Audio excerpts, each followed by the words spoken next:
जय हिंद दोस्तों, स्वागत है आपका अपने लॉ परिवार लोईजी भाई रोहित में। कैसे हैं आप लोग? उम्मीद करता हूँ अच्छे होंगे।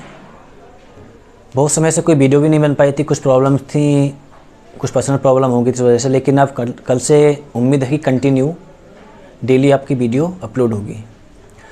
लेकिन आज मैं जो वीडियो बना रहा हूँ आपको, जो मैं एक इन्फॉर्मेशन के लिए बना रहा हूँ कि देखिए यूपीपीसीएसजे का मेंस का फॉर्म बनने की डेट आ गई है। 24 तारीख से आपका मेंस के फॉर्म भरे जा रहे हैं। लेकिन देखिए मेंस का फॉर्म बनने में कुछ समस्याएं आ रही हैं। मेरे पास काफ़ी बच्चों का फ़ोन भी आया था, मैसेज भी आया था। तो इस सिलसिले में मतलब उत्तर प्रदेश जो लोक सेवा आयोग है वहाँ भी गया था। तो मैंने वहाँ पे बात की थी, एप्लीकेशन लिख के दी थी और मुझे वहाँ से कुछ जवाब मिले। तो सबसे पहली जो समस्या है उसमें ये है कि आप जैसे फॉर्म अपना ओपन करते हैं मेंस का, उसमें रजिस्ट्रेशन नंबर डालते हैं, अपनी डेट ऑफ बर्थ डालते हैं, उसमें जेंडर डाल के उसके बाद अपना तुम कैटेगरी डालते हैं। ठीक है, कैटेगरी डालने के बाद तुम एससी हो या ओबीसी हो या जनरल हो डालते हैं तो आपका वो फॉर्म खुल जाता है और आगे आप उसमें सबमिट करने का बढ़ जाते हैं। ठीक है, लेकिन जो ईडब्ल्यूएस वाले जो कैंडिडेट हैं उनके साथ ये प्रॉब्लम आ रही है कि अगर वो ईडब्ल्यूएस में जाके सिलेक्ट कैटेगरी में ईडब्ल्यूएस को सिलेक्ट करते हैं, उसके बाद फॉर्म भरते हैं तो उनका फॉर्म सबमिट नहीं हो पाता है ना, रॉन्ग इन्फॉर्मेशन बोलता है। तो इसी सिलसिले में मैंने सब बात उनसे की थी। तो वहाँ उन लोगों ने मुझको बताया और उसके बाद मैंने कुछ बच्चों का फॉर्म भरवाया तो वो बिल्कुल सही निकला, सही था। उसमें आपको करना क्या है, अगर आपने अपना प्रीलिम्स एग्ज़ाम ईडब्ल्यूएस कैटेगरी में पास किया है यानी क्वालिफाई किया है, तो आपको करना ये है, जब आप मेंस का फॉर्म खोलेंगे तो उसमें अपना रजिस्ट्रेशन नंबर डालिएगा, उसके बाद अपनी डेट ऑफ बर्थ डालिएगा, जेंडर डालिएगा, और आपको कैटेगरी में जो आपको चूज़ करना है वो आपको जनरल ही करना है, ना कि ईडब्ल्यूएस। आप सोच रहे होंगे कि सर हमारा फॉर्म जब जनरल में सबमिट हो जाएगा, ऐसा कुछ नहीं है, बताता हूँ आगे आपको। जब आप जनरल में डालने के बाद आप प्रोसीड करेंगे तो आपका आगे जाके वो पेमेंट मांगेगा। ठीक है, पेमेंट करने के बाद आपका फिर वो फॉर्म खुल जाएगा जो आपको वहाँ पे अपनी मतलब इन्फॉर्मेशन फिल करनी है। जब अपनी सारी इन्फॉर्मेशन आप फिल कर लेंगे, उसमें एड्रेस वगैरह, अपने सब्जेक्ट वगैरह या जो भी कुछ है, उसको करने के बाद जब फाइनल सबमिशन करेंगे, जब फाइनल सबमिट करने के बाद जब आप प्रिंट आउट निकालेंगे तो आपके प्रिंट आउट में जो लिखा आएगा कि आपके श्रेणी क्या है, तो श्रेणी लिखी आएगी जनरल यानी कि सामान्य है। उसके नीचे एक लाइन में और लिखा आएगा कि आप आर्थिक रूप से कमज़ोर वर्ग के व्यक्ति हैं, तो उसमें नीचे टिक लगाएगा हाँ। तो आपको खुद से नहीं भरना है, आपको फॉर्म जनरल में ही भरना है, लेकिन आपका जो प्रिंट आउट निकल के आएगा वो ईडब्ल्यूएस कैटेगरी में ही निकल के आएगा। ठीक है ना, अगर आप ईडब्ल्यूएस कैटेगरी डाल के फॉर्म भरेंगे तो आपका फॉर्म भरा नहीं जाएगा, फॉर्म आपको जनरल कैटेगरी में ही भरना है, लेकिन आपका जो प्रिंट आउट निकल के आएगा वो ईडब्ल्यूएस कैटेगरी में ही निकल के आएगा। क्यों? क्योंकि आपने पीसीएसजे की जब प्रीलिम्स का जो फॉर्म भरा था तो उसमें आपने ईडब्ल्यूएस पे टिक किया था, उसी के आधार पर आपका मेंस के फॉर्म में ऑलरेडी वो टिक होके आ रहा है, तो आपको भरने की कोई ज़रूरत नहीं है। जो बच्चे इस अब तक असमंजस में थे कि भाई क्या करें क्या ना करें, तो मैंने बाकायदा आयोग में जाकर आपको दिखा देता हूँ। मैं देखिए ये लोक सेवा आयोग का आपको दिख रहा हो, तो एप्लीकेशन मैंने दी थी और ये लोक सेवा आयोग से मैं रिसीविंग भी लाया था और उस पर नीचे साइन भी हैं।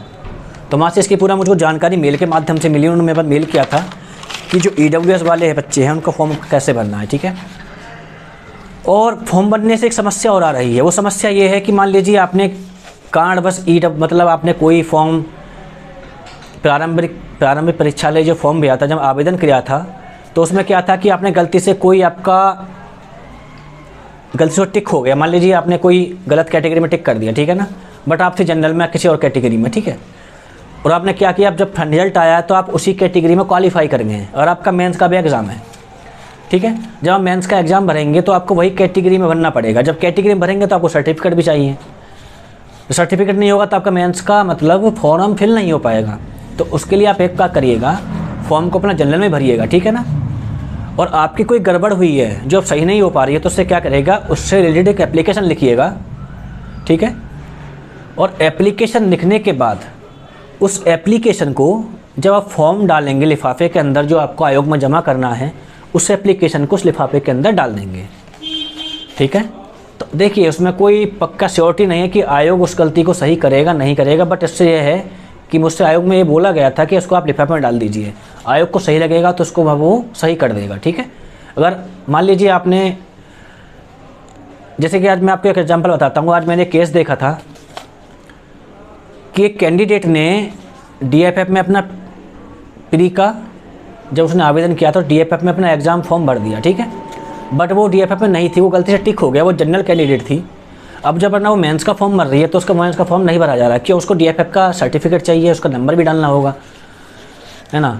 तो उसको यही बोला गया था कि आप अपना जनरल में फॉर्म सबमिट करिए, ठीक है, और आपका जो भी प्रॉब्लम है उससे रिलेटेड एक एप्लीकेशन लिख के उसी फॉर्म में डाल दीजिएगा, लिफाफे के अंदर, जो आप आयोग में जमा करेंगे, ठीक। आयोग उस पर जाँच करेगा। दूसरी बात, अगर आपने क्वालिफाई अब DFF में किया है, ठीक है, अगर आपके नंबर जनरल की जो कट ऑफ गई है उससे नंबर कम है तो आपको डिस्क्वालीफाई कर दिया जाएगा मेंस के एग्ज़ाम के लिए।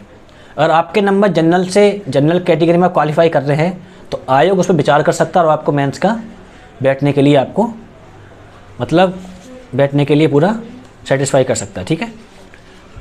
और मेंस के पर्पज़ से कोई समस्या नहीं, अगर आपको कोई प्रॉब्लम आ रही हो मेंस का एग्ज़ाम फॉर्म भरने में तो आप नीचे कमेंट सेक्शन में बता सकते हैं, ठीक है ना, उसका सॉल्यूशन आपको तुरंत मिल जाएगा। और इससे रिलेटेड कोई और भी समस्या होगी तो मैं आपको उसके बारे में मैं आपको बता दूंगा। और OTR के बारे में तो आप लोगों को पता ही होगा कि OTR की क्या प्रक्रिया है। और देखिए रही बात वीडियो की, तो देखिए कल से कंटिन्यू पूरी कोशिश रहेगी, कल से कंटिन्यू आपकी एक वीडियो डेली आपकी अपलोड होती रहेगी, ठीक है। और आपको बता देना चाहता हूँ कि मैं कल जो वीडियो बनाने जा रहा हूँ वो पहले हम स्टार्ट करेंगे रेवेन्यू कोड और नो कलेक्ट, उसके बाद CPC और फिर प्लीडिंग, धीरे करके हम आपको 1 to 1 मतलब जब तक आप एग्ज़ाम आपका कंप्लीट 23, 24, 5, 25 मई को जो एग्ज़ाम होने वाला है, जब तक आपका डेली कंटिन्यू वीडियो चलती रहेगी। और देखिए कोई ऐसी और इन्फॉर्मेशन आती है तो फिर मैं आपके लिए सामने दोबारा उपस्थित होऊंगा, बट कल से वीडियो आपका डेली अपलोड होती रहेगी। फिर मिलते हैं नेक्स्ट वीडियो में एक नई टॉपिक के साथ, ठीक है। जब तक के लिए धन्यवाद, जय हिंद।